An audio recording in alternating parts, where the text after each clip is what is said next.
Vivian here from Food Techies Finland again. Well, it's been a week since our last video when we were talking about the Blokgarden plants. So basically, of course, it's growing quite a bit again. There was some instructions from Blokgarden to basically tie a string here across these two poles and let the peas hang out. So that's what I've done. As you can see, they're now suspended on here as well. Now, basically the basil, because I think it's so hot in my balcony, is really trying to grow up and out, and it's really because it's also fighting for sun as well. But I want the basil to be bushy because I have grown basil in the past, and I know if it gets too tall, it starts to collapse on itself, and also these stems here start to get really hard and woody as well. So it's not that great. So what I'm going to do is that basically, as long as you don't prune too many leaves too fast on the basil, it generally should be okay. But usually what I always do is I always prune at a node somewhere. If you're really keeping an eye on your basil, you can also always, as it's growing and pushing out the leaves, you just push out the buds so that it gets a bit bushier.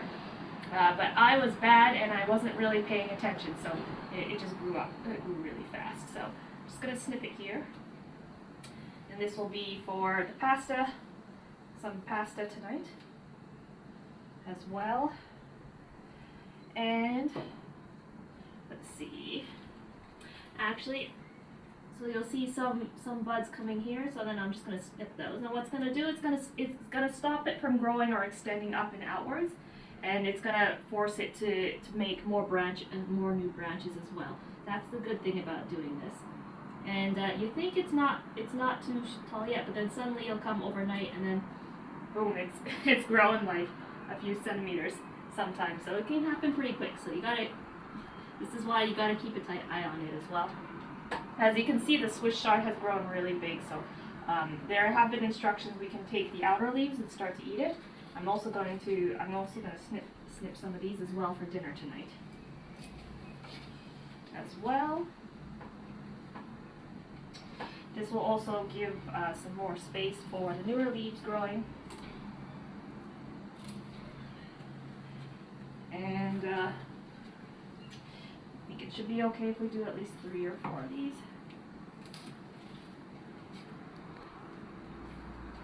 And I'm not an expert on it, but I've just been trimming the really big leaves to let the even smaller leaves grow out. So let's see what happens. I don't think it should be an issue. This one's really big. And that's really shrunk it, but that should be okay as well.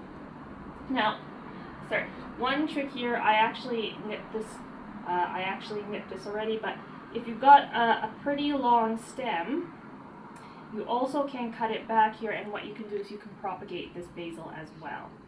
So if I snip it here at an angle, and what I've been doing is I've just been actually keeping, I'm a little bit of a cheater, I have a cup of water here, and I've just been taking the basil and I just stick it in here,